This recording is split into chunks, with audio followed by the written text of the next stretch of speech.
Exam वाले दिन लड़का आराम से परफेक्ट स्कोर ला सकता था, लेकिन उसने जानबूझकर सारी आंसर्स गलत भर दी। वो वेट कर रहा था कि उसका छोटा भाई, जो कुछ रोज आगे बैठा था, पहले अपना पेपर सबमिट करे। फिर आखिरी 10 मिनट में लड़के ने गलत आंसर्स मिटाकर सभी सवाल सही सही सॉल्व किए। उसने ऐसा एक बहुत खास वजह से किया। असल में वो लड़का दोबारा जन्मा था। अपनी पिछले जन्म में उसके छोटे भाई ने न सिर्फ उसके सारे एग्जाम्स की नकल की थी, बल्कि उसको ही एजुकेशन ऑफिस में प्लेजरिज्म के लिए रिपोर्ट कर दिया था। उसके पापा को जब ये बात पता चली तो गुस्से में आकर उन्होंने लड़के की जान ले ली। शायद ऊपर वाले को उस लड़के पर दया आ गई और उसे दोबारा उस एग्जाम वाले दिन पर लौटने का मौका मिल गया। एग्जाम शुरू होने से पहले उसके पापा ने साफ कहा था कि भाई के परफॉर्मेंस पर कोई असर नहीं पड़ना चाहिए। उन्होंने कहा कि छोटा बेटा तो ऑक्सफोर्ड जाएगा और ये लड़का तो शायद ही किसी नॉर्मल टेक्निकल कॉलेज में पहुंचे। ये सुनकर लड़के के अंदर बहुत गुस्सा भर गया। पिछले जन्म में वो हमेशा टॉप करता था, फिर भी फैमिली ने उसके भाई की बात पर यकीन किया और उसे मरने दिया। अब जब उसने अपने भाई का झूठा चेहरा देखा तो बिना कुछ बोले उसे एक थप्पड़ मार दिया। उसके पापा उसे डिफेंड करने आए, लेकिन लड़के ने साफ कह दिया कि अब वो इन सब रिश्तों को खत्म करना चाहता है। यहाँ तक कि उसने एग्जाम छोड़ने की भी बात कर दी। ये सुनते ही भाई का चेहरा बदल गया। तभी लड़के को समझ आ गया कि भाई ने शायद फिर कोई चाल चली है उसे फंसाने के लिए। सच्चाई सामने लाने के लिए उसने एग्जाम देना डिसाइड किया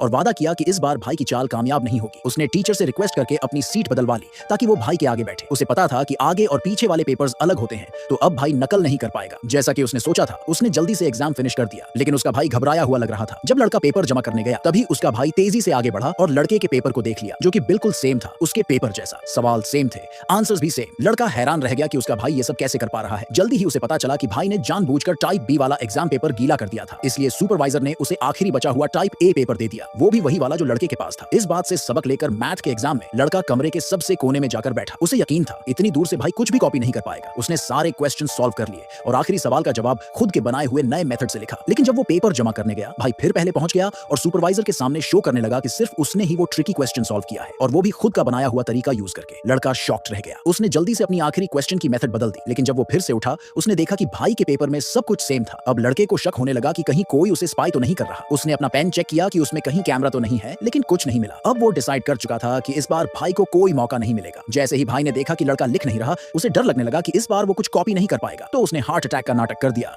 जिससे टीचर को इमरजेंसी बुलानी पड़ी और उसे इन्फर्मरी ले जाया गया। लड़के को मौका मिल गया और उसने बचे हुए एग्जाम टाइम में पूरा पेपर सॉल्व कर लिया। उसे भरोसा था कि अब भाई वापस आ भी गया तो कुछ नहीं कर पाएगा, लेकिन जैसे ही वो पेपर सबमिट करने गया, भाई फिर से पहले पहुंच गया। अब तो लड़का पैनिक में आ गया। उसे लगने लगा कि भाई कोई मॉन्स्टर है। सोचने का टाइम नहीं था। अब आया आखिरी एग्जाम, इंग्लिश, जो उसका फाइनल मौका था डेस्टिनी बदलने का। इस बार लड़के ने सारी आंसर्स जानबूझकर गलत भरी। वो वेट करता रहा जब तक भाई ने पेपर सबमिट नहीं कर दिया और एग्जाम हॉल से निकल नहीं गया। उसके जाते ही लड़के ने सब मिटाया और सही सही पेपर सॉल्व कर डाला। उसे लगा कि इस बार सब सेफ रहेगा, लेकिन तभी भाई अचानक वापस आया और बोल पड़ा कि उसे लड़के पर चीटिंग का शक है। उसने कहा कि लड़का उसका पेपर कॉपी कर रहा था। सुपरवाइजर ने साफ कहा कि अगर ये झूठ निकला तो भाई को ही सजा मिलेगी, लेकिन भाई बिल्कुल भी घबराया नहीं। उसने कॉन्फिडेंटली बोला कि दोनों पेपर्स कंपेयर किए जाएं। तब लड़के ने मुस्कुराकर पूछा, तू श्योर है कि दोनों में सेम आंसर्स हैं? और फिर उसने अपना पेपर उसे दिखा दिया। भाई ने जब देखा तो उसके होश उड़ गए।